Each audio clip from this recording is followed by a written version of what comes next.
So welcome to this afternoon's lecture. Alex Soros is a junior visiting fellow at the IWM. His interests in intellectual history, the intellectual history of what we in German would call Mitteleuropa, align very well with the IWM's mission and its research foci. Alex is doing his PhD, working with Martin Jay at Berkeley. He's going to talk to us this afternoon on Heine, Nietzsche, and Wagner, a topic which forms part of his dissertation project.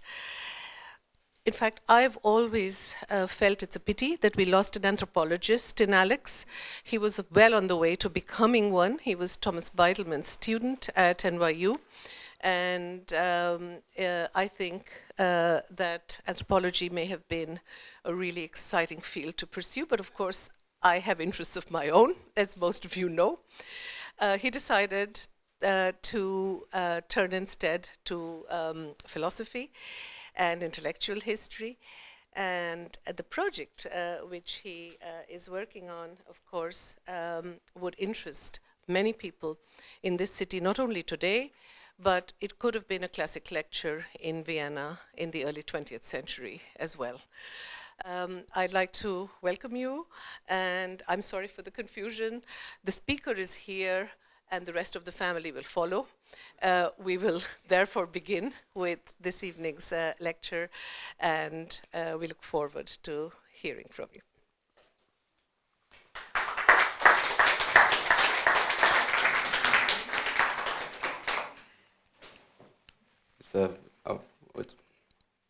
Both are on?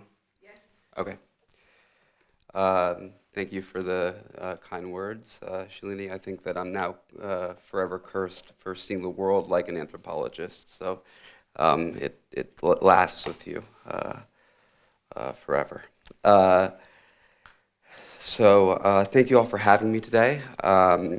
My presentation, as Shalini alluded to, is part of my ongoing research for my dissertation, which has the working title of Jewish Dionysus, Heine, Nietzsche, and the Politics of Literature at the world-renowned, but as I have come to learn, somewhat sadistic history department at the University of California, Berkeley. Here my focus will be on Heine, Wagner, and Nietzsche. It is my contention that Heine plays a crucial role in the relation between Wagner and Nietzsche, but that given the seminar format today, I will have to be briefer about topics that will be given greater detail in my written work. I will nevertheless try to combine a broad perspective that I hope will serve for a fruitful discussion afterwards. In a review of recent books produced by the Nietzsche industry in last September 2004 Times Literary Supplement, of which, Lenny, I gladly failed to return to you, so I apologize. The philosopher Tom Stern artfully observed how it sometimes feels like you can order whichever Nietzsche you want. He went on to offer a pithy yet reductive overview of the history of Nietzsche reception throughout the years, noting that although virtually unknown for the sane and productive part of his career, which culminated in 1889 after a collapse in Turin, most likely due to a battle with syphilis, Nietzsche exploded on the scene in the next decade to stake his claim as the greatest Rorschach test in Western cultural history. As Stern goes on to note, first Nietzsche joined an inspired and distorted group of pre-war avant-garde dreamers, had the half-crazed seer, not written for the artists of life, the coming Superman, those who were not of their time. Then the nationalist Nietzsche followed, German soldiers into the trenches. The free man, he wrote, is a warrior. Humiliated, the post-Versailles Nietzsche was recruited by the Nazis. Had he not written that this European problem was the breeding of a new caste that will rule Europe? That one needed to excise the degenerate parts of an organism, lest the whole thing should perish? After the Second World War, Nietzsche was horrified. He hadn't meant it like that. He sailed the Atlantic to become an inoffensive humanist. Look, he praised the Jews and hated the anti-Semites of his day. As the century grew old, he settled in France as a deconstructionist, but by then, Nietzsche had begun his next move. He was becoming a so-called analytic philosopher. Since then, at least in philosophy departments in English-speaking universities, that is what he has become. Stern's gambit echoes Stephen Aschheim's magisterial 1992 survey, The Nietzsche Legacy in Germany, the first history of Nietzsche reception, presented as cultural history. According to Aschheim, Nietzsche studies since the end of the Second World War had been essentialist approaches, in which the history of the Nietzsche legacy is rendered either as a record of deviations from or as faithful representations of a prior interpretive construction of the quote-unquote real Nietzsche, and furnish static histories in the apologetic or condemnatory mode. One of the primary examples of this phenomena, in Aschheim's view, was Walter Kaufmann, the German Jewish emigre to the United States, most responsible for what Stern called the inoffensive humanist who sailed the Atlantic. While Kaufmann has increasingly been displaced by the French and analytic Nietzsches that now hold sway in the academy, Kaufmann's account still remains crucial even for Aschheim's own narrative. Aschheim presents his account in terms of Kaufmann's keen insight that Nietzsche had become so ingrained in German life that a study of his reception would amount to nothing less than a cultural history of 20th century Germany, seen in a single but particularly revealing perspective. Aschheim further cites Kaufmann's notion that Nietzsche was so widely appropriated by such diverse elements of German culture because of his stained celebration of creativity and emphasis on the creation of new values and norms. As regards the supposed real Nietzsche, Aschheim cites Jacques Derrida's notion that the effects or structure of a text are not reducible to its truth, to the intended meaning of its author, or even its supposedly unique and unidentifiable signatory.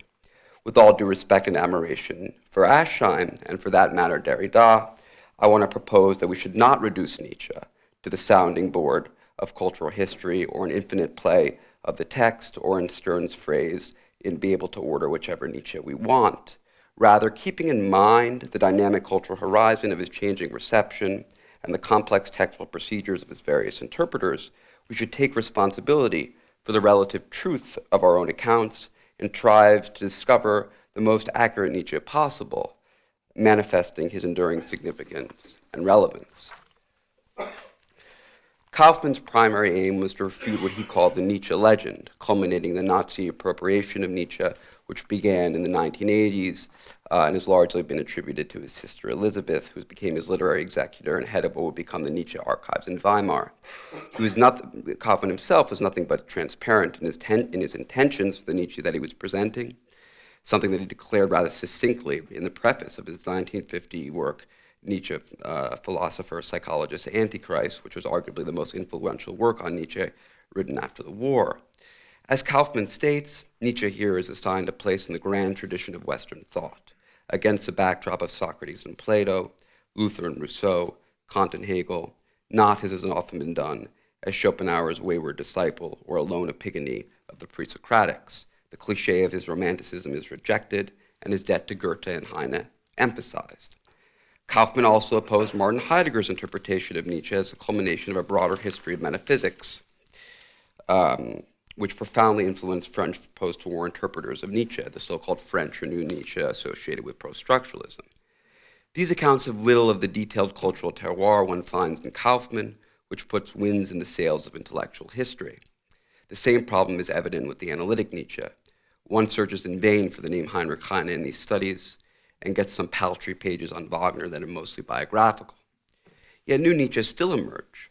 In his only recently completed and still unpublished book, Nietzsche's Jewish Problem, the Germanist Robert Holub seeks to clear away old misconceptions and provide an alternative view of Nietzsche as an anti-Semite after all. According to Holub, although Nietzsche explicitly opposed anti-Semitism as a political movement, he nevertheless continued to maintain long-held anti-Jewish sentiments throughout his life. Holub notes Nietzsche's stereotypical negative comments about Jewish merchants in Leipzig, echoing his fellow philology students, and anti-Jewish biases in his notebooks, along with positive reevaluation of previously negative positions about Jews. Influenced by his relationship to the composer Richard Wagner, Nietzsche came to believe that Jews held tremendous power in the cultural sphere, and as a result, he attacked the quote-unquote Jewish press at the end of a public lecture from 1870 in an attempt to curry favor with Wagner and his then-wife Cosima. They were, however, dismayed by Nietzsche's decision, and from them he supposedly learned to use a quote-unquote cultural code, refraining from referring to Jews through various stereotypes regarding money, shrewdness, and so on publicly, and keeping explicit utterances to his private letters and private conversations. Nevertheless, Holub insists that Wagner did not infect Nietzsche with anti-Jewish thought, but rather only validated and intensified his already well-established anti-Jewish sentiments, and that Nietzsche's break with Wagner actually had nothing to do with Wagner's own attitude towards Jews. Holub goes on to dismiss Nietzsche's increasing association with Jews, including the so-called Vienna Circle of Jewish Nietzsche enthusiasts, not as purely self-interested. Holub views Nietzsche's opposition to political anti-Semitism as well, similarly stemming from concerns about his possible personal misfortunes and declining popularity at their hands. Holub's most original claim, in explicit opposition to Kaufmann, is that Nietzsche's sister Elizabeth Foster Nietzsche was not responsible for Nietzsche's reputation as an anti-Semite, and that she even maintained he never was one. Ironically, one can accordingly cite Elizabeth against Holub's thesis. Nietzsche was not an anti-Semite, who better to trust on Nietzsche than a Nietzsche. Holub insists that Nietzsche's underlying anti-Jewish attitude persisted throughout his career, though, and that his outlook did not change. Yet the evidence indicates precisely the contrary, a clear change or evolution in Nietzsche's positions. Nietzsche himself stressed his repudiation of Wagner, inextricable from his opposition to political anti-Semitism, as a central event of his career. In Nietzsche contra Wagner, the last work which Nietzsche was writing before he fell ill in Turin, under the heading How I Broke Away from Wagner, Nietzsche confesses that by the summer of 1876, during the first time of the first Festspiel, I took leave of Wagner in my heart. I suffer no ambiguity. Since Wagner moved to Germany, he had condescended step by step to everything I despise, even to anti-Semitism. Holub objects. Nietzsche is clearly rewriting history when he prefers this sort of explanation. He portrays as Wagner changing his views, and by implication, he acts as if he himself had remained faithful to the ideals he and Wagner held in the early 1870s. Nietzsche is distorting the past. Holub is correct. Nietzsche distorts the past in suggesting that Wagner had changed, whereas in fact Nietzsche had changed. But that change also contradicts Holub's insistence that Nietzsche's views did not change. Nietzsche came to recognize his error, and had all the more reason to disguise his naivete because of the negative evidence adduced by Holub, which in this regard only makes Nietzsche's standpoint more profound. Even after his collapse into his sanity, his opposition to political anti-Semitism remained a central part of some of his crucial correspondences. Scrawled across his last letter to the famous Jacob Burckhardt was the phrase, "Abolish Kaiser Wilhelm, Bismarck, and all anti-Semites." And his last note to perhaps his best friend Franz Overbeck ends with the words, "Just now, I'm having all anti-Semites shot." Partly at stake here is how biography can illuminate an author's work, rather than vice versa. Kaufmann insists, though, that the attempt to view Nietzsche's ideas as merely biographical data, dissolving them existentially or viewing them psychologically, seems based on resignation that despairs of finding any coherent body of thought. Such an approach, to me, seems precisely the cause of the result of Holub's perspective. In his Ecce Homo, a book that would actually be published 20 years after its completion, and whose genre is still very much a debate among Nietzsche scholars of all stripes, Nietzsche explicitly acknowledged Wagner's importance for his own development. He goes on to say, "I could not have endured my youth without Wagner's music, for I was condemned to Germans. Wagner is the antitoxin against everything German par excellence, a toxin, a poison that I don't deny. The world is poor for anyone who's never been sick enough for this voluptuousness of hell. Given the way I'm strong enough to turn even what is most questionable and dangerous to my advantage, and thus to become stronger, I call Wagner the great benefactor of my life." One of Nietzsche's most famous aphorisms, "What does not kill me makes me stronger," is commonly associated in the popular imagination with the warrior who feeds off his vanquished opponent. Along the lines of the Nazi interpretation of the Übermensch, Nietzsche's aphorism appears in his Twilight of the Idols from 1888. His title plays on Wagner's last opera in the Ring cycle, Twilight of the Gods.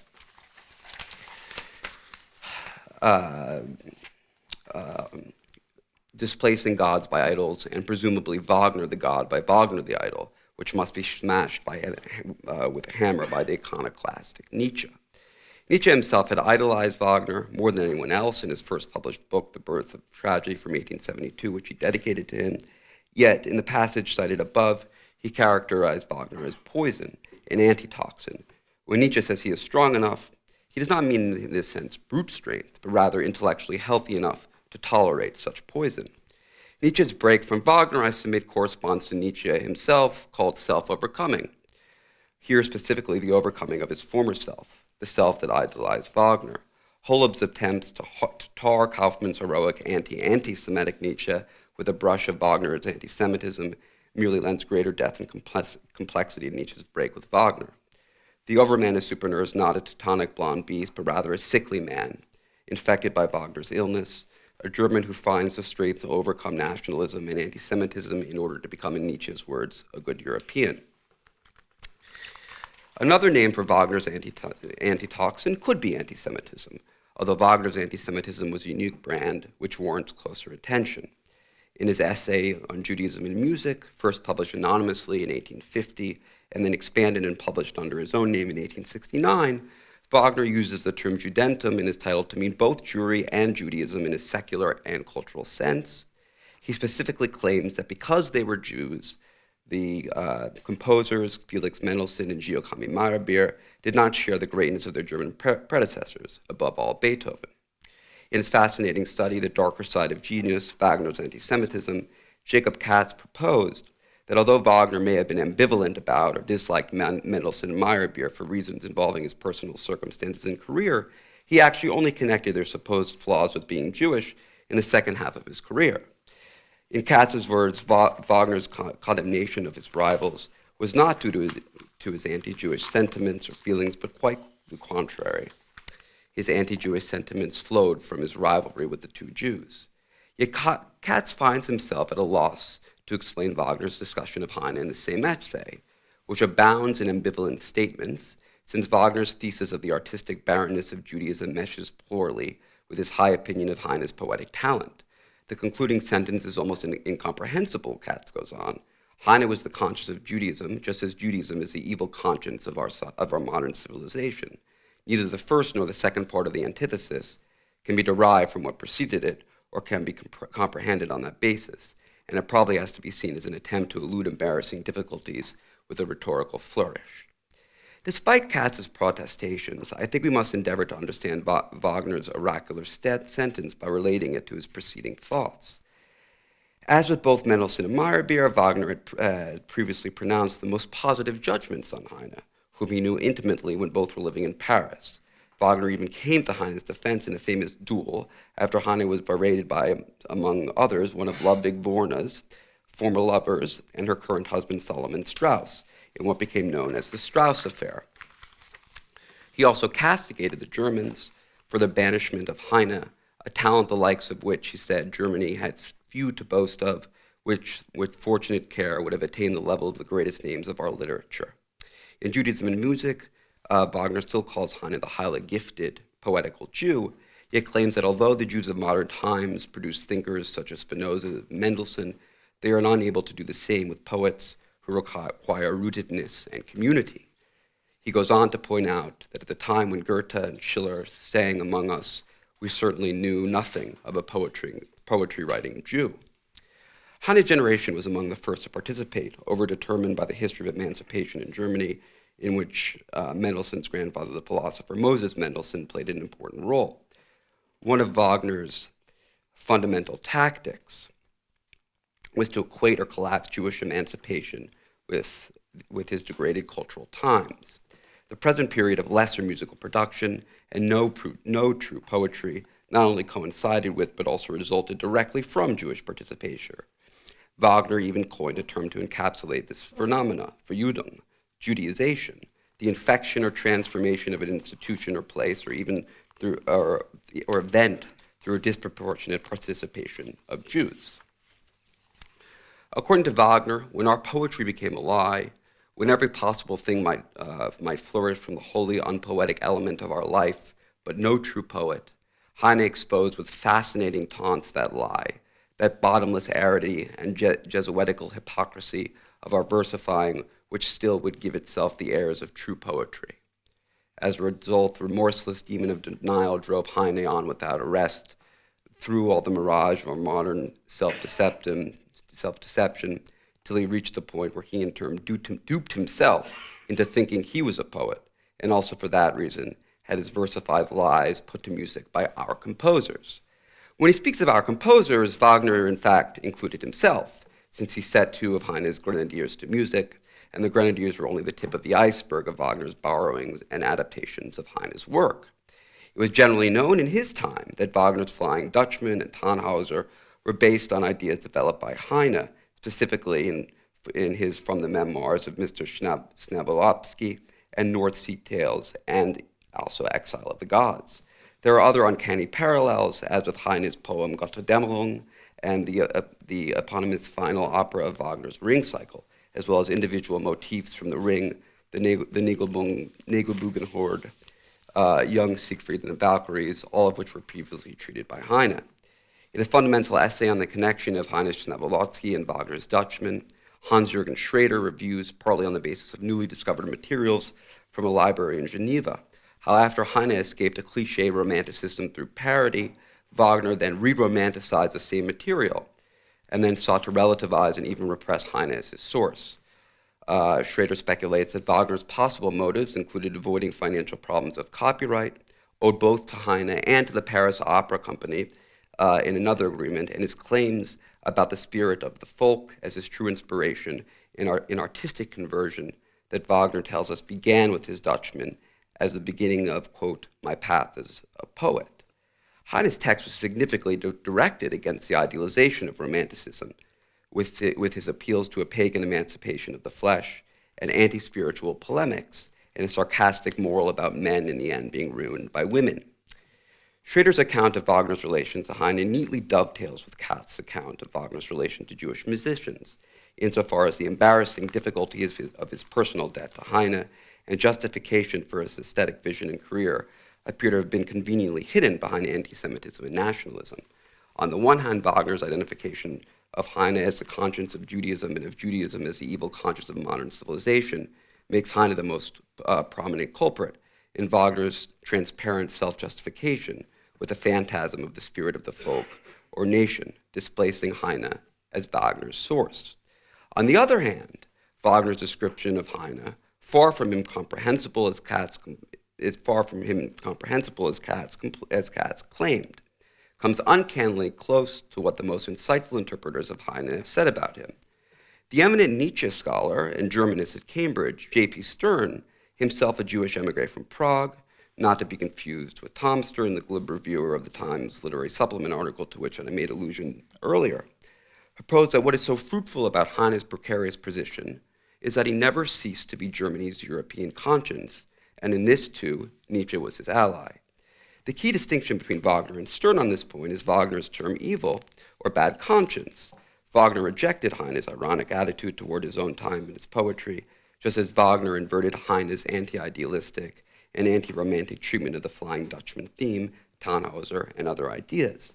Heine's humors and Einery became evil, a means of Wagner distanced himself from his source, from a perspective he could not share, and ultimately from Jews and Judaism, which in Wagner's essay, Heine came to personify alongside or even ahead of Mendelssohn and Meyerbeer.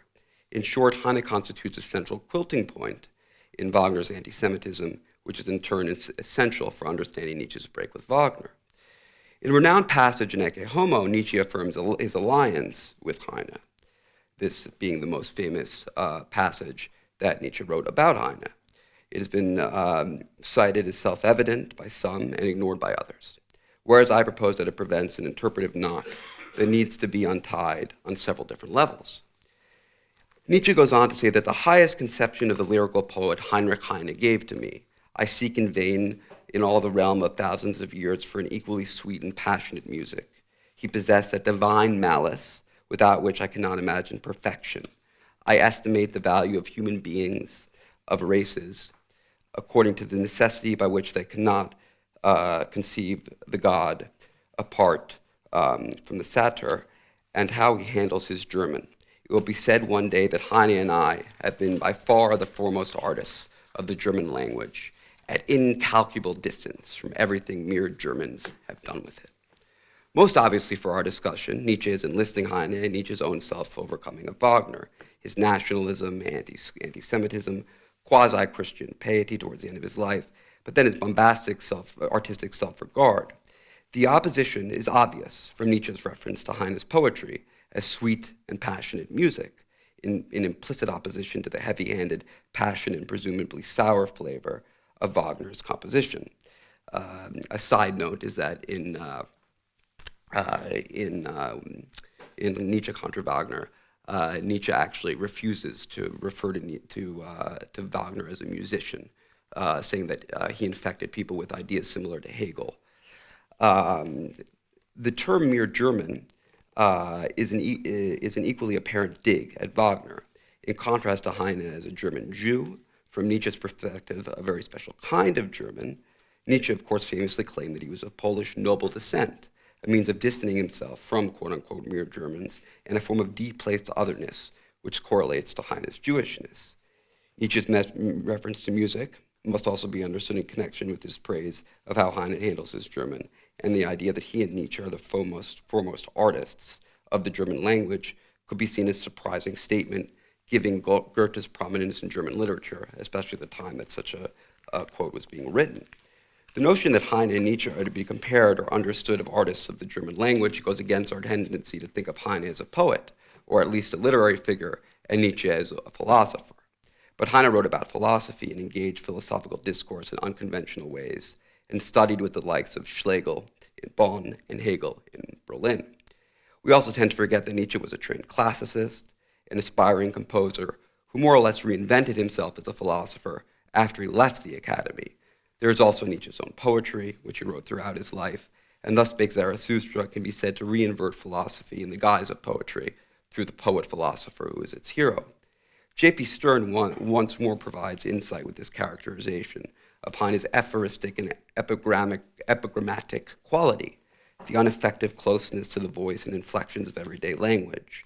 The debt Nietzsche owes this active liberation, though acknowledged by himself, has never been explored for the simple reason that Heine's influence on Nietzsche has never been taken seriously. In truth, Stern overstates the case a tad. Several authors have discussed the close connection of Heine and Nietzsche's texts, beginning with Leo Berg in an essay from 1908. Thomas Mann compared the two authors in the decades following on more than one occasion. Perhaps most relevantly, Kaufmann assigned a central place to Heine as a source for both Nietzsche's concept of the death of God and the eternal return, as well as his book on Borne and his prose style, which perhaps more than that of any other writer profoundly influenced Nietzsche. In England, E.M. Butler also wrote on Heine's profound influence on Nietzsche's interpretation of Greek myth in 1935. Yet Stern has a point that much of the best-known commentary on Nietzsche, and especially those in the German academic strata, avoids the connection of Heine and Nietzsche, whereas those who address their relation often limit themselves to specific parallels or common content. On the subject of cultural history, and to contextualize Nietzsche's Heine, a word should be said in this regard about the famous controversy concerning attempts that started in Dusseldorf, Heine's hometown, to erect a memorial to him in 1887-1888, which wound up becoming an international scandal involving both Germany and Austria's leading political anti-Semites, Adolf Stucker and Karl von Schoner, respectively. Interestingly, the tragic Habsburg Empress, Elizabeth, also known as Sissi, was a fervent supporter of the monument and had the statue commissioned and built. She loved Heine, and according to her biography, Bridget Hamann, felt that Heine was dictating her own poetic verse and felt that she had spiritual dealings with him, even though he was long dead. After a 7-year battle and another botched attempt in 1893-94 in the nearby city of Mainz, the Lorelei statue found its way to a unique home, the Grand Concourse in the Bronx, where it still remains today, thanks to a German-American choral society. Many historians have seen the controversy around the Heine monument as an incursion of new anti-Semitic movements into the public sphere during the Culture Kampf. Much of the debate and the attacks against the monument and Heine's works were actually made in cultural periodicals, such as the Kunstwart, to which Nietzsche held a subscription. He withdrew his subscription out of anger for the castigation of Heine, writing a scathing critique to the Kunstwert's founder, the literary critic Ferdinand Avenarius, which he wound up never sending. Nietzsche's affirmation of his kinship with Heine in his Ecce Homo, written in the same year, could be seen as a different kind of monument with which we are still coming to terms with. Heine's unconventional use of language, his humor and irony, and his distrust of idealism, authority, and nationalism are all reasonably associated with his position as a Jew, that is, as outsider. J.P. Stern recognized in a similar vein to other Jewish emigres, from Isaiah Berlin to Peter Gay, just to name a few, that the Jews' quote, peculiar and unique position in the countries of their domicile has enabled them to see with an especial clarity the characters of the surrounding societies. Stearns goes on to remark that a compound of familiarity with critical detachment, of acceptance, and the freedom that distance gives is not exclusively Jewish. It is from such a disposition, for instance, that Nietzsche criticizes the German national ethos of his day. For the Jew, it is never entirely a matter of choice, but then it wasn't for Nietzsche either. Hence his occasional self-identification with the Jews, which is at least as significant as his anti-Semitic remarks. Indeed, the one is the context in which the other must be read. Stern saw Nietzsche's identification with Jews and his anti-Semitic or anti-Judaic remarks as directly related.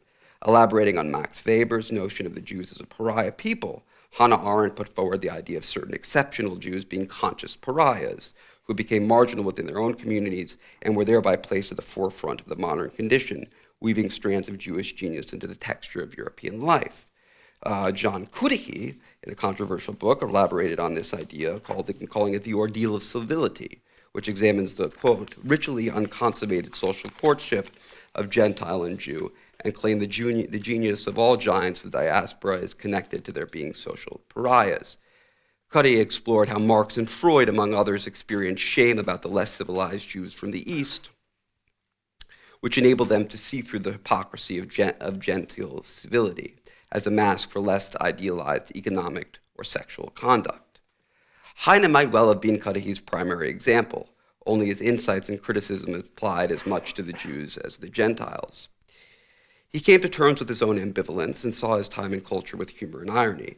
Heine was a relentless critic, not under any illusions about his homeland, which he ironically called the German language, while living in the Parisian exile from which he would remain for the rest of his life, and like Nietzsche, fall severely ill for a long period on what he jokingly called his mattress tomb, where he would die in 1856. An entirely different viewpoint on this problem involves the 17th century Dutch Jewish philosopher Baruch Spinoza. Willy Gottschill has recently argued that Spinoza's primary contribution was not as either a philosopher or a Jew, but rather as a philosopher who approached his own marginal position as a Jew as a means to rethink the universal. Gottschill concluded his study by defining Heine in a Spinozist mode. Heine greatly admired Spinoza and cited him somewhat misleadingly as a source of his own pagan pantheism. In Gotschill's view, Spinoza is in many ways the hero of Heine's history of philosophy and religion in Germany. Gotschill's formulation of their relationship could also be reversed insofar as Heine presented Spinoza in a Heineist mode. As a lapsed Jew, Spinoza strove for universality and his own objective anonymity, whereas Heine only, albeit ambivalently, embraced his lapsed status and subjective subversion of the universal as the foremost of the conscious pariahs. Two more phrases in Nietzsche's pronouncement about Heine help us to situate their relation in this regard. One is Nietzsche's praise for Heine's divine malice, the corollary of Wagner's evil conscience. Nietzsche's transvaluation makes the bad or evil into the good, and vice versa, and reverses the hegemony of Wagner and Heine. Nietzsche specifically advocates the touch of evil that contributes to perfection, the lie that recognizes itself, as opposed to false idealizations and accusations of lies from the biggest liar of them all. The second phrase is Nietzsche's claim to estimate the value of human beings, of races, according to the necessity by which they cannot conceive the god apart from the satyr, that is, Dionysus. Nietzsche's Birth of Tragedy, of course, famously opposed the Apollonian Dionysian, yet Nietzsche is discussing Heine's Dionysus. The scholar who most directly took up Nietzsche's cue was the aforementioned Ian Butler in a groundbreaking 1935 study, The Tyranny of Greece Over Germany. Butler addressed the long tradition of German Hellenism, inaugurated by Johann Joachim Winckelmann a form of tyranny as an ideal that German artists and thinkers could not relinquish. Butler discovers that it was Heine and not Nietzsche who first overthrew this tyranny by introducing Dionysus and his gods of exile, a god of ugliness and destruction, of chaos and lack of control, the antithesis of the Hellenic ideal of beauty and perfection, and Winckelmann's noble simplicity and quiet grandeur. According to Butler, Heine was predisposed by his Jewish background and his temperament to revolt against the prevailing ideal. His inclination to approach the Greek gods not as they were in the days of their glory, but as they became after the victory of Christ, an implicit form of cultural or theological relativism, which was undoubtedly informed by the mutual relativism of Christianity and Judaism from his perspective. Butler's topic brings us back, by way of Nietzsche's Birth of Tragedy, to Wagner, who inspired the text. The young Nietzsche fell under Wagner's spell as a kind of god associated with Dionysus, who would help realize Nietzsche's dream of a spiritual Germany in the manner of Attic Greece. From the outset, there were complications in their dialectic, as Apollo and Dionysus and who was who, yet Nietzsche was undeniably subject to the tyranny of a Greek ideal and of Wagner's anti-Semitism. If Wagner was the antitoxin for Nietzsche, for Germanness as a sickness, or being condemned to be German, Heine became a different sort of antitoxin or antidote, a different Jewish Dionysus, the super-German in person, perhaps. The scholar who has pursued many of these threads furthest, Sandra Gilman, has rightly insisted that Nietzsche's turn from Wagner and Heine was also somewhat of a return to Heine, or a return to Nietzsche's youth when he expressed his fondness for Heine. He wrote to Sophie Ritschl, the Jewish wife of his primary mentor in philology, 2 months before meeting Wagner, of his affection for Heine. Gilman has made an interesting observation on the role of the actor in the mask in Wagner, Heine, and Nietzsche, among other topics. Unfortunately, Gilman has little patience for sorting through the threads of earlier scholarship and tends to distill his own psychological views and formula, as when he claims Nietzsche became the Jews and the Jews became Nietzsche. By contrast, what this topic requires is precisely attentive subtlety in disentangling its complex threads, above all, the problem of what constitutes a Jew, Jewishness, or Judaism. Following Bauer, Marx drew on the metaphorical dimension of condemnatory discourses about Jews in his infamous essay on the Jewish question. Heine was friends with and influenced Marx, yet can be distinguished from him on the score insofar as the Jew in Heine's discourse is not simply a reified abstraction. In his groundbreaking essay on Ludwig Borne, Heine famously distinguished between Borne as Nazarene, a category that includes both Jews and Christians, as opposed to Heine, the Hellene, even though both were baptized secular Jews. Heine uses the metaphorical literal understanding of the Jew to complicate one another. The scandal of Heine's tolerance of contradictions or inconsistencies reflected the truth, whereas superficially more consistent discourses involved violence against or distortion of actual experience. Nietzsche followed Heine in his brace of contradiction, his virulent anti-Semitism, which above all involves real Jews and real Germans, combined with anti-Judaic pronouncements in his critiques of a slave morality, the Nietzschean counterpart of Heine's Nazarenes. As Kaufmann insists, Heine's polemic on Borne, which was known both as Heine over Borne and Ludwig Borne, a memorial, merits special attention as perhaps the most important polemic in German literature before Nietzsche's case of Wagner, and the most direct precursor of that and Nietzsche's later Nietzsche contra Wagner, which was published a few years later. Both are, in a peculiar sense, memorials erected by each author to their former nemesis. In his Judaism music, Wagner cites Borne as the one good Jew, insofar as he renounced his Jewish identity, surely a conscious effort to erase the memory of Heine's unforgettable Borne essay and Wagner's own personal defense of Heine and the controversies that came in the wake of its publication. Heine's peculiar relation to philosophy, his special use of language, his status as an antagonistic outsider or pariah, and his fraught Jewish identity come together in his own conception of the death of God. The latter is Nietzsche's poetic phrase that perfectly distills Heine's philosophical concept that God, as expressed in religion, is subject to cultural relativism. Heine speaks of a dying God and the death of deism, which he attributes to Kant as God's executioner. Heine looked at religious traditions from the uniquely critical perspective of both a Jew and a German, bringing together the history of philosophy with the history of culture and the history of religion. Kant and Hegel, whose philosophies undeniably made Heine's outlook possible, still approached their religion and God from inside their own tradition and inside the academy. Because he was an outsider, Nietzsche could make his way to a ground closer to Heine. In opposition to the strata of German mandarins, Nietzsche left his professorship at Basel, although in Switzerland, and went into a variety of self-exile, wandering various parts of Switzerland, Italy, and southern France, writing and refusing to become a citizen of the newly found German Reich. Heine, Wagner, and Nietzsche all explicitly acknowledged the death of God in relationship to mythology. Heine's priority in naming his poem Götterdämmerung, Twilight of the Gods, underscores those who would credit him with the concept as well as the inextricably of these three men's visions. What Heine characteristically distributed as fragmentary insights among poems and philosophical or metaphilosophical prose commentary, Wagner staged it as show to end all shows, enshrining his artistic vision. Nietzsche, in turn, so powerfully distilled the concept, also in opposition to Wagner, as merely a twilight of idols, that the connection with Heine was transformed into something of a scholarly curiosity ignored by most. Precisely because Nietzsche understood Heine's message so well, he ended up eclipsing that message. My discussion today has examined the relation of Heine and Nietzsche as a key to understanding Nietzsche, and for that matter, Heine. Several earlier authors emphasized their connection, but mostly in partial ways or partly conflicting ways, whereas a great many Nietzsche interpreters did not address Heine at all. Their relation is complex and reaches into central aspect of Nietzsche's attitude towards Jews and Judaism, his break with Wagner, Wagner's own brand of anti-Semitism and fraught relation to Heine, and Nietzsche's attitude towards Heine and adaptation of his thought, language, and strategies. In terms of Nietzsche's reception, the dichotomy of supposedly essentializing attempts to define the real or true Nietzsche, as opposed to a projection screen for cultural history, is, in my view, a false choice. We must offer some account of Nietzsche if we're going to make any sense of him. Yet we are also always within cultural history. Nietzsche's own historical context between Wagner and Heine makes us address what I would call an embodied Nietzsche, whereas our own contemporary interpretations of Nietzsche are often a function of our culture.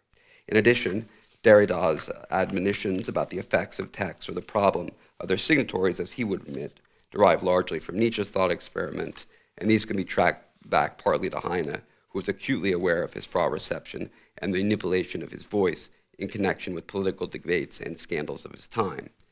We must therefore ask what kind of interpretations or interpreters we emphasize, whether they are in or out of fashion, say Tom Stern or J.P. Stern, and which protocols we bring to the task, such as preconceptions about Jews or Judaism, something as relevant to Nietzsche's time as our own.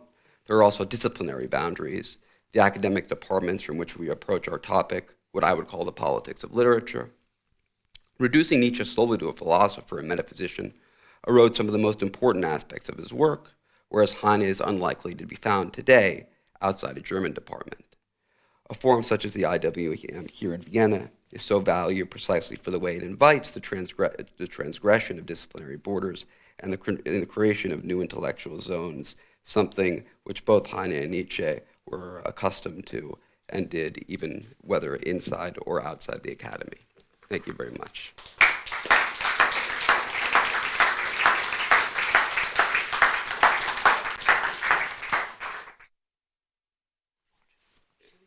Sure. So thanks, Alex, for this close reading of Nietzsche and of Heine in their entanglements with one another and the ways in which they're embedded in their times, but also looking back from many of the debates today around some of the central questions you're reading into how those then read back into the text that you're dealing with. Let me open the discussion, because we've begun a little late, and give you the chance to discuss the issues you've raised with our audience. So I'm going to pass the mic to you, and would ask you then to speak into the mic so that it's clearly audible.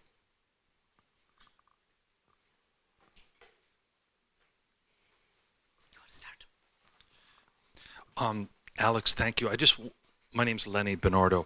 I just wanted to make one pedestrian comment.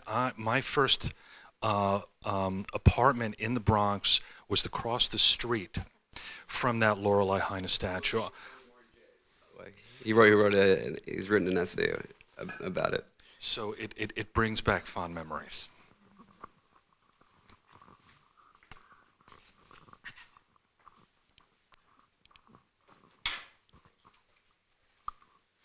Thank you very much for your lecture. I totally agree with you that I think Nietzsche was not primarily anti-Semitic, not primarily at least.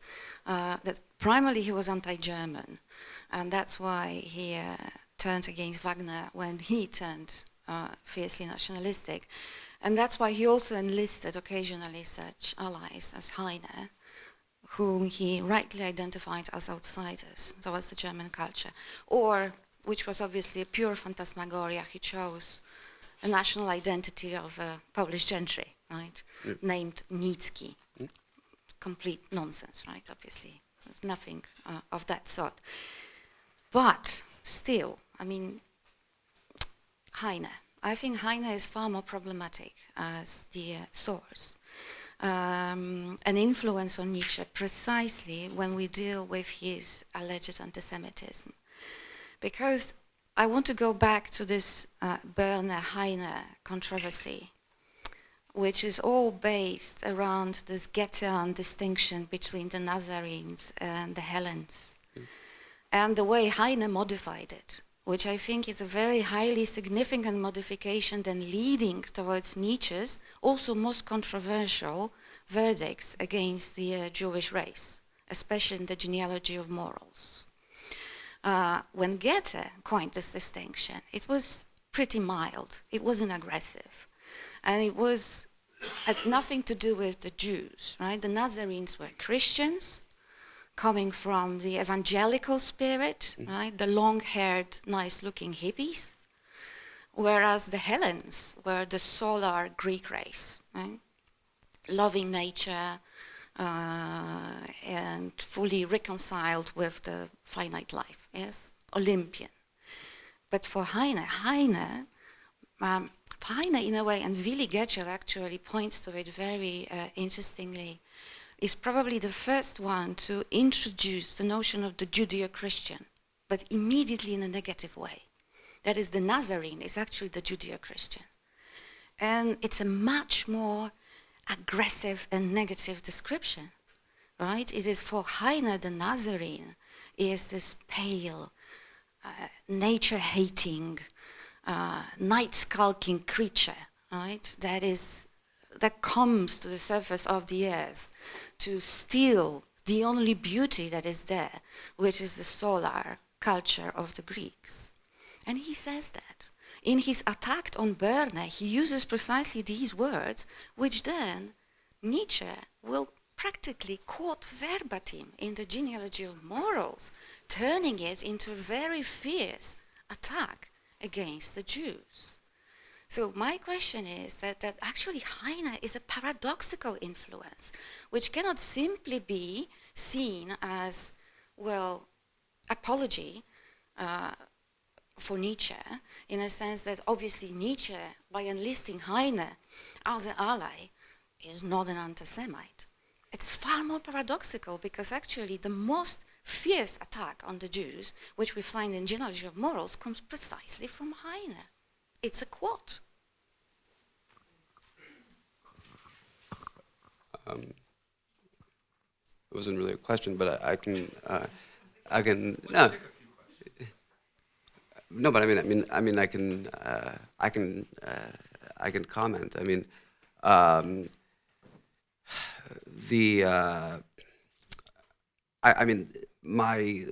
part of what I'm trying to show is that Heine was basically trying to explode the idea of a metaphorical Jew, and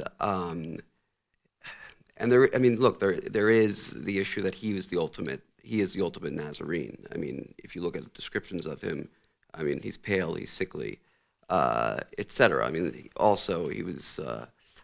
This was a horrible polemic in which, and Heine openly kind of defended in polemics the right to go to any direction you wanted. Sloterdijk has discussed this as enlightened critique. But the Genealogy of Morals as an anti-Semitic text, Nietzsche makes a distinction between Jews as a race and and Judaism and pre-temple Judaism. Some commentators have tried to say that the genealogy of morals was the most could be seen as the most anti-Semitic of Nietzsche's texts because he had the fallout with his friend Paul Ray. I don't actually think that it's important whether or not Nietzsche is a legitimate anti-Semite or not. I think that this discussion has actually exhausted itself in scholarly in scholarly views. And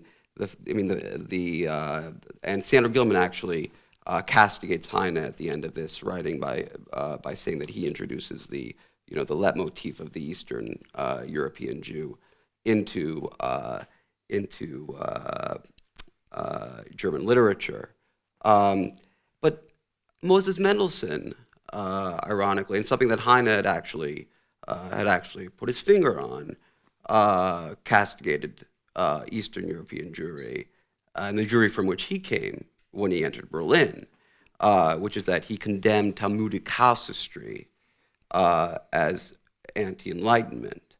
And Heine called Mendelssohn basically the Luther of the Jews. And he also referred to Luther as basically a Jew, in the sense that he makes in his in one of his poems in one of his prose writing, he makes an allusion to Luther having to go into the ghettos, to the Jewish ghettos, in order to get a copy of the Bible in order to translate it, because the Jews only had Jews were the only people that had the copy. I think that away from blame of Nietzsche's view of whether or not he was anti-Semitic, I think by the standards of the 1880s, it would be very hard to call him an anti-Semite. Holub's argument is that by the standards of today, he would be an anti-Semite. But then again, by the standards of today, I perhaps would be an anti-Semite. So I don't know. But Heine was able to touch on something interesting, which J.P. Stern also goes to, where he said, that this idea of a German-Jewish symbiosis, that actually the Germans and the Jews had something in common. Heine says that, ironically, that the Jews are the only people in Europe that actually like the Germans. They want to be German. And the Germans, according to J.P. Stern, looking back from literary history, said that basically the Germans always saw themselves as people denied greatness. They were always eclipsed by the English. It's in all the rhetoric before World War I, etc. So they actually had this commonality, and Stern actually calls German anti-Semitism fraternal, in the fact that it has an actual commonality with the Jews.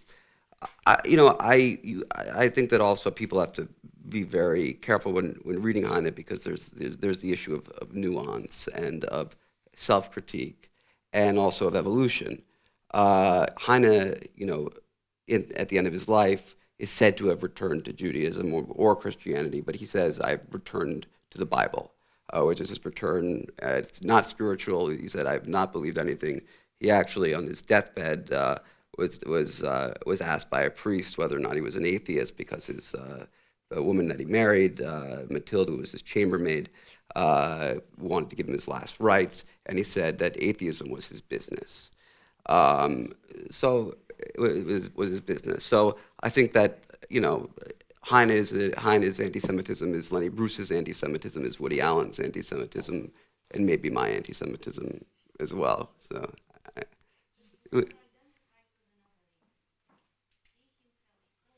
He said but if you look at Heine's confessions, he not only does he then identifies with Uncle Tom from Uncle Tom's Cabin, which made its way into Germany, and that he's like Uncle Tom before the Bible when he becomes a sick man. He's also the person that portrays these Greeks as Jews in exile, basically, as decrepit as they were during the day. So it's complicated. As Prower has the book, Heine's Jewish Comedy, in which he talks about the evolution of Heine's comedic view of Judaism, where he uses it as a rhetorical device in his writings. Alex, thank you for your insightful lecture, which gave me certainly a new way to see Heine. I certainly agree with you about the fraternality of German anti-Semitism. After all, with Hegel, the Germans become the chosen people. And it's very difficult to have two chosen peoples. But I want to take you back to the Memoiren des Herrn von Schnabelewopski, certainly Heine's silliest entitled work. But there is one little episode in there where Simpson, the Jewish character, fights a duel with a Dutch freethinker, and he loses. And on his sick bed, he gets pierced in the lung. He asks a friend to read the book, the story of Samson. You know the story, of course, what happens next. Because in the moment that Samson in the temple between the two columns cries, "My soul shall die with the Philistines," Simpson shoots up in his bed, grabs his two bedposts, cries, "My soul shall die with the Philistines," spits blood and dies.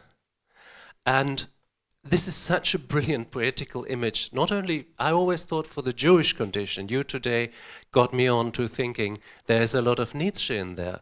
But my question to you is really, isn't this also a sign that the anti-Semitism, or perhaps more precisely the anti-Judaism of Heine and of Nietzsche, is on the one hand emancipatory, emancipating yourself from a tradition, from an old world, but on the other hand ultimately also tragic? Because in it is a knowledge that becoming the solar Jew, becoming the Superman, may be a hope, but will always also be an impossibility. Yeah, I mean, Nietzsche is more complicated in this regard than Heine, because Heine writes his confessions, and also there, Heine states, explicitly that I never said that I've ever left Judaism.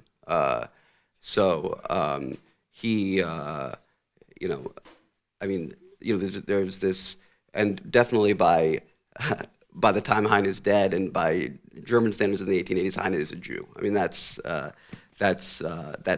settled. I mean, that's why a monument is not erected in Düsseldorf. The issue of Nietzsche is that Nietzsche in some ways may have been more sensitive to anti-Semitism than Heine.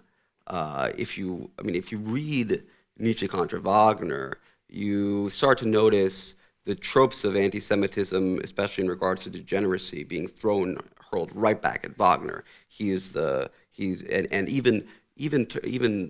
stereotypes of counterfeiting and of money. Wagner is the epitome of all this. Wagner is the epitome of modernity, etc. So, the idea of what Gilman would call, Nietzsche taking on the Jewish mask, but only because of his self-hatred of his German father, which is kind of the psychologizing that goes on here, is pretty self-evident. But the idea of what it means to be a good European obviously still resonates today, which is this overcoming of your national provincial character. Precisely, Nietzsche says that his image of Germany dies with Wagner.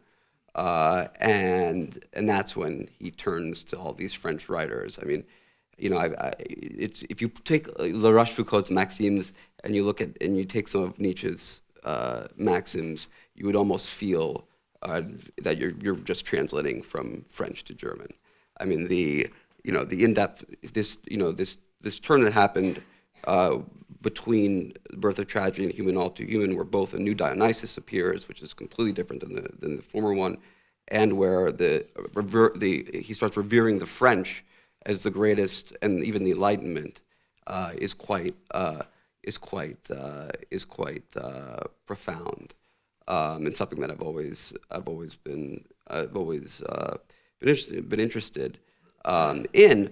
But then again, then Nietzsche is just exceptional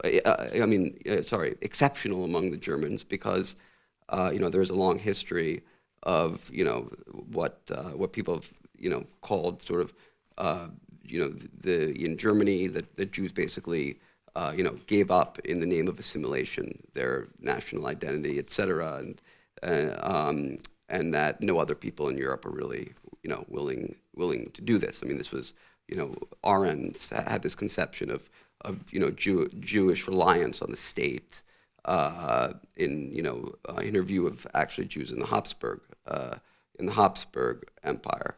So that would make Nietzsche obviously exceptional in given the context he was in. So and his desire not to become a member of the new German nation is interesting. Also interesting that he often he hates Bismarck, who is not an anti-Semite by any stretch. Bismarck actually supported the erection of Heine monuments and said it was ridiculous that Heine wouldn't be regarded as German. I mean, the anti-Semitic movement in Germany comes into play in the vacuum after Bismarck. I mean, so I just I think it's interesting and symbolic. Then again, this was a guy who was roving small hotels in the south of France who just happened to wind up becoming such a great philosopher. So. I have a much more pedestrian question, because I haven't reread neither Heine nor Nietzsche for the last 20 years. But for me, the most important story is when you say basically he uses, I'm sorry for my voice, but it's as a metaphor. Is this not the problem with anti-Semitism?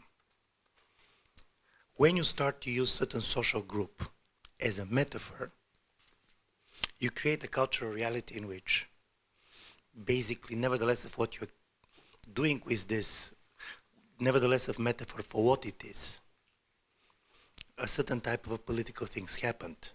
And I do believe this is, in my view, part of the problem which I find interesting in what you have been saying, is that both Nietzsche and Heine was so much trying to make metaphor out of their Jewish identity that then it was very much to be used for political purposes by real anti-Semites, which didn't very much been interested in any type of a metaphorical reading of it. It's a very astute point. I mean, especially because Nietzsche's whole linguistic project revolving around metaphor and lying, and that's the idea of a metaphorical Jew. I mean, in a way, Heine's view of Judaism is much more akin to us now, where to a modern idea of identity, and then it would be then it could be read then, which is why I think a lot of Israelis and you will find Jewish historians that are very interested in Heine, partly because the things that a lot of the things that he said about Mendelssohn, for example, this was actually the subject of a dissertation written at Berkeley about how the Orthodox were much more radical than Mendelssohn. Mendelssohn was a conservative, etc. So.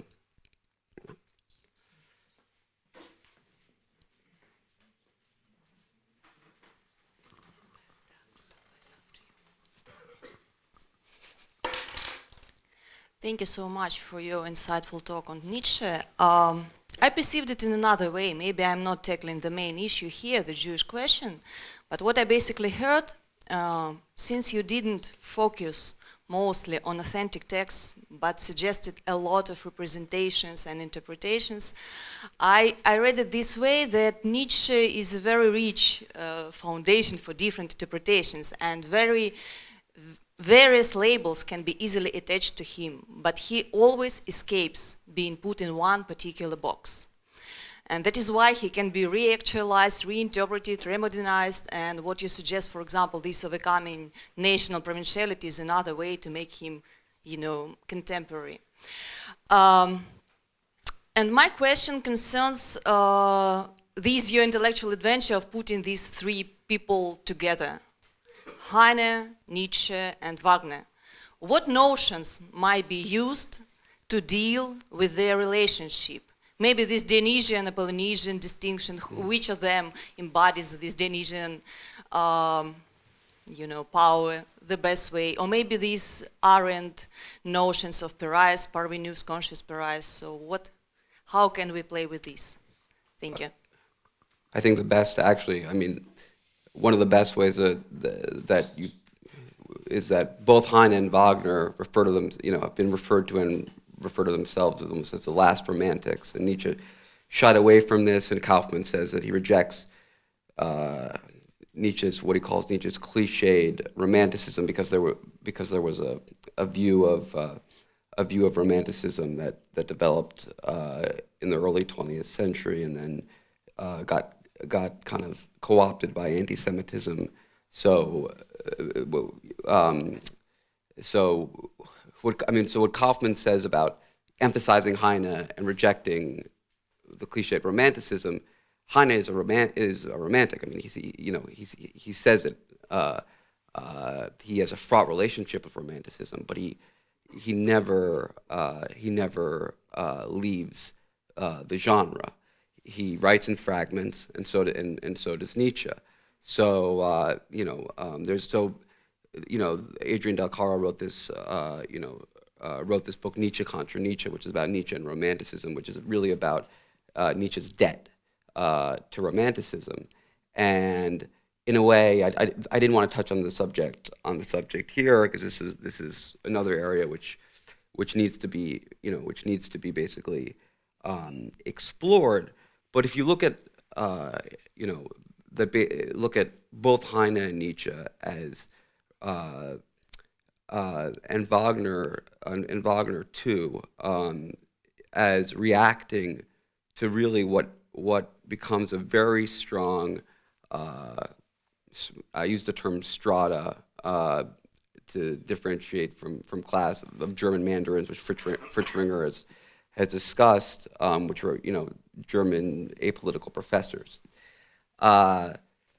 and a certain type of prose writing which was about which was seen as in Nietzsche's view as obscure, and that basically Hegel had made this kind of great distinction between prose and poetry and gave and weighed on the side of prose as being able to better encapsulate philosophy, and within its wake, both Heine and Nietzsche had a complete ambivalence about systematic writing.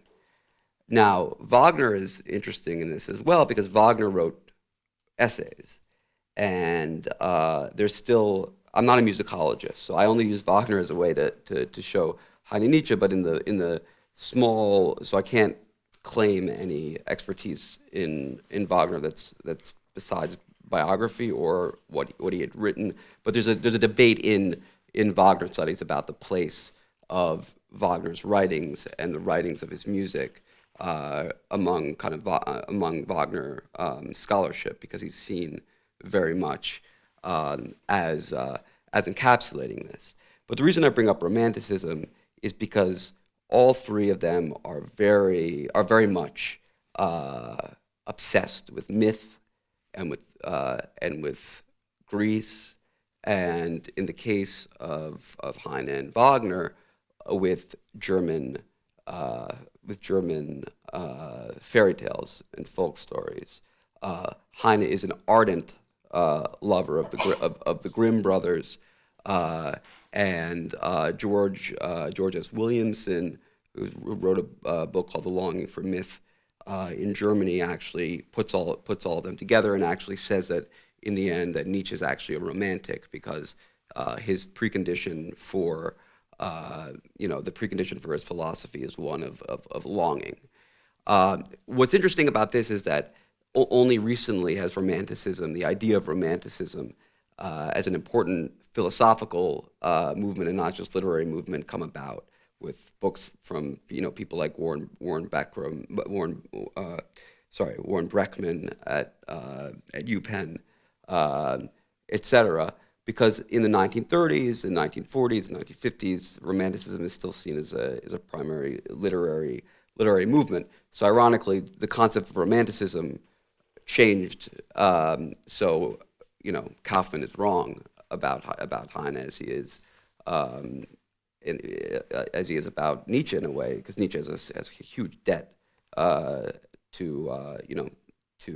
Romanticism. So both the Greek, both within discourses of German Hellenism, which was a more pronounced affinity with Greece than anywhere in Europe, as unpopular as it is to talk about a Sonderweg, and in the issue of romantic fragmentary writing. There is a lot of commonality and a lot of fertile soil for research that has been going on. So,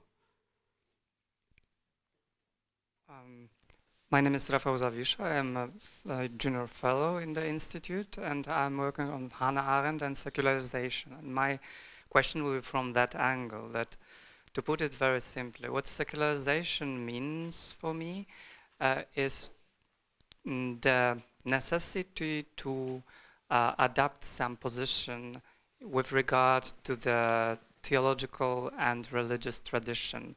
That in the modernity, and it is very Arendtian, that the thread of tradition is broken. So even the return to the orthodoxy is a decision. It's according to the Peters Brown book, Heretic Imperative, that it is hairesis, opinion, decision, or your personal stance. So, my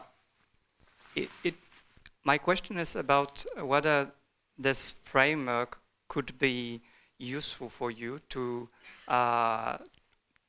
present this genealogy, this dialectical genealogy you presented here, in a frame of different and very difficult decisions and attempts to approach personally to the theological tradition. And I see the two extreme, to put it in very extreme way, and to compare this position. One is a childish rejection, and we can find it in Nietzsche when he can simply end with Christianity, end with Judaism, and simply enter the new zone. But the aporia of his paganism in that sense is visible at first glance. For example, how can you introduce the eternal cycle in a way that at the same time you claim for the new event, the new epoch? And this temporality is precisely characteristic for Judeo-Christianity, not for paganism. So there is one example of the inertia we have when someone pleads for paganism, and at the same time works on the temporal basis on the previous system. And another possibility is rather more tricky, how to use the frame, and it is the wisdom of emancipation, I would call in that way, that you are rather overcoming something and deciding partially on belongingness and partially of rejection. So you mentioned Hegel, but at the margins. But I feel that it is still Kantian, Hegelian tradition of overcoming, and even in case of Nietzsche. So it is my question about it is useful or not, this perspective of fighting with your figure father, but not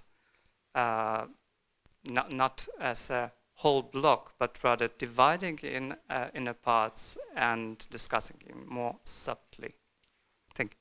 Well, I mean, Arendt is obviously influential in this. I mean, in her view, she makes there's this talk of the German-Jewish symbiosis, and which is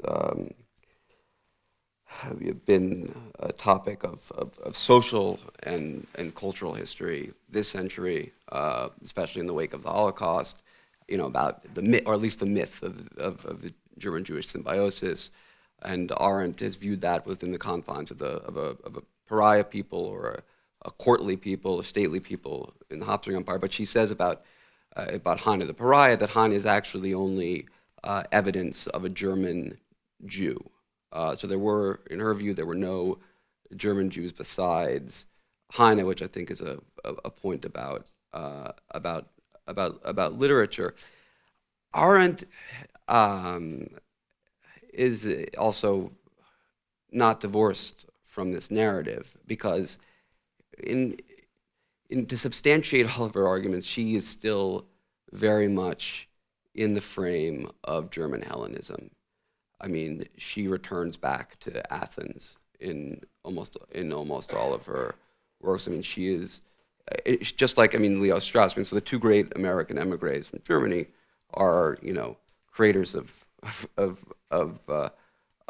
Greece. And in a way, she was never able to also leave this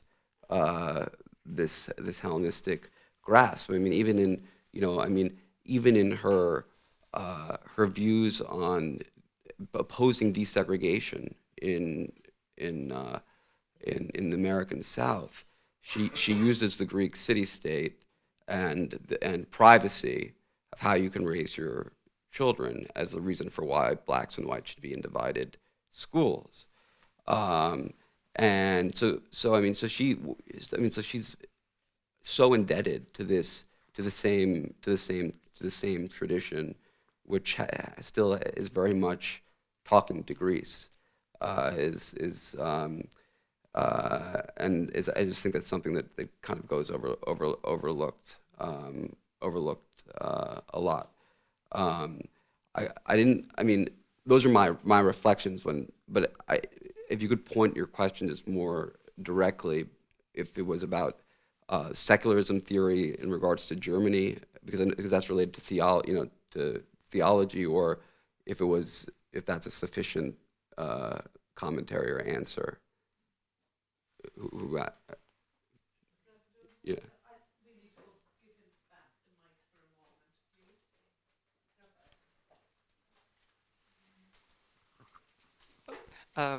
Well, my question was rather about whether this framework or dialectically distancing yourself from tradition, but at the same time absorbing some elements of it and transforming it into more secular elements. Like in case of Arendt, it is she is for me in this line of secular Jews who never lost the tradition, but in a very ironic, at the same time, manner.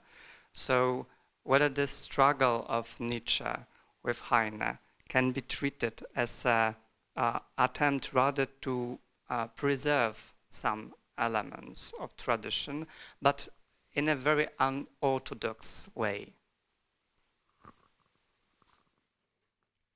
Well, in the case of Heine's Jewishness, I would say definitely yes. And Nietzsche's a different kettle of fish in that regard, because he's from the majority people, and he makes a much profound break with German and Germany than anything else. I mean, Heine is much more. Heine has much more of an affinity to Luther, to Germany, and all of this than Nietzsche does. Heine actually has a positive view of Luther. Thank you. I'll try to be very brief. First, an attempt to offer a solution, not a solution, a suggestion for what may bind the three characters together. The first one I had when I read the title of your presentation, isn't it that all three of them are kind of, in modern terms, crossover characters? Heine may be least, but arguably the most gifted, or one of the most gifted poets in the German language, and a political writer of sorts. I don't know what else he was competent in. I think he was also quite familiar with music, which was standard in those days. Yeah. Wagner, I think Nietzsche makes this pointed remark in one of his books that Wagner knows one thing about himself, that he's a genius. He doesn't know exactly in which field, and he had to find out. And something very, Wagner is, of course, maybe the most influential figure in late European music. We can't think of the 20th century without the 1850s and what followed. He has written, what we put in German, hat die Musik zu Ende geschrieben. The rest are comments. It's a little extreme, but Well, no, there are technical arguments for that. No, I would add popular culture to that. So- I would add popular culture to that because Yeah. and the reception in popular culture, because Heine's reception, the reason that Heine is remembered in Germany isn't for his prose art. I mean, they wanted to get rid of that. Even his publishers didn't want to put that in. That was known as a dethorned Heine. It's because Schumann and Schubert and these people put Heine's words to music. Yeah. And Nietzsche, was not a philosopher by German standards because he only became a philosopher by his own standards, and then Heidegger and before that, and Jaspers take him seriously, but the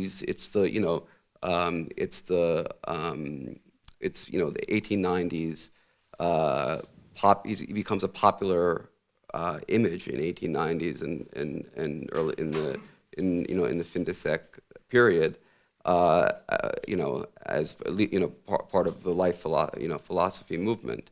So they're all kind of non-academic in a way. He calls himself not philosopher, but a Psychologe, he writes. Yeah. So, and he's And a Altphilologe. He is a lot of things. Yeah. And an accomplished musician. Yeah. But the more important, and I will really be brief here, isn't it that all three of these intellectuals take a stance at the central issue of what in modern terms you would call collective identity.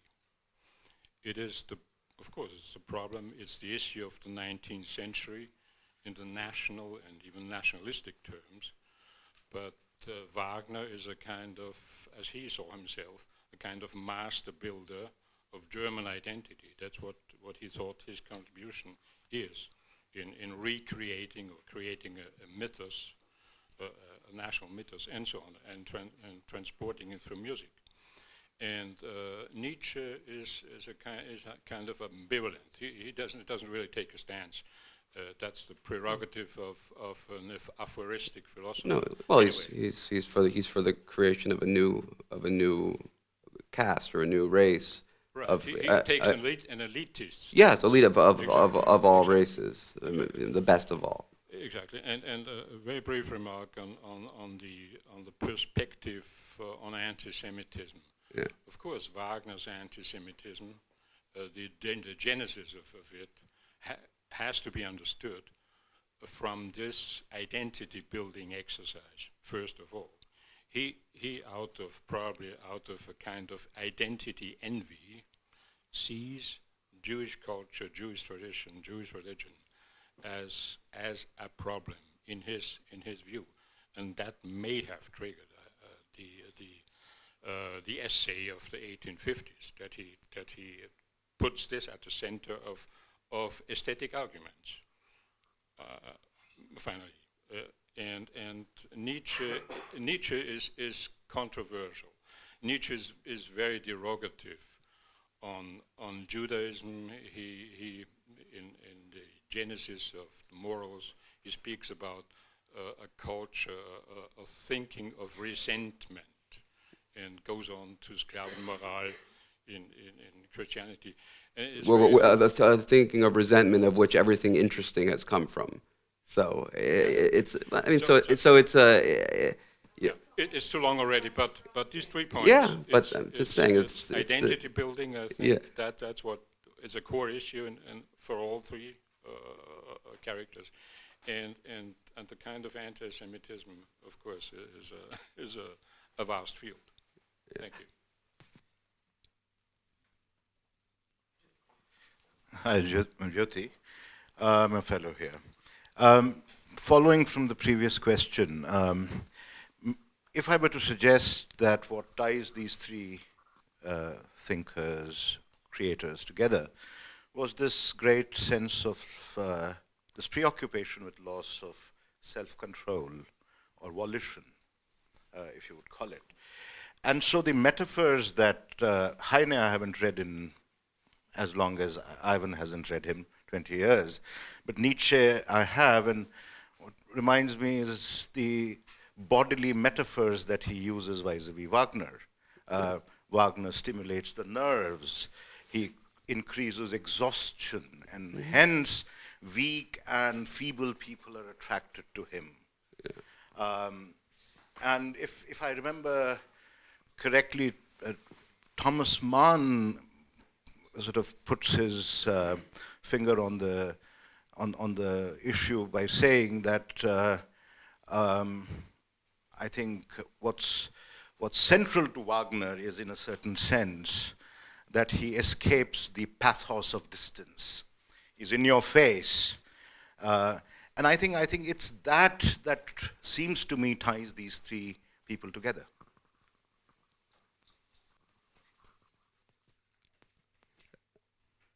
I mean, you could also make an argument that all of them touch on the issue of the death, the destructive impulse, obviously, in which Freud coins as thanatos, but all have talked about in many ways. I mean, there's been linking of Heine to Freud in the idea that from Freud gets from Heine the idea of the death wish of thanatos from the reading of the Dionysian. I think we'll call. Yes, we should finish before we come to death. So thank you very much, Alex.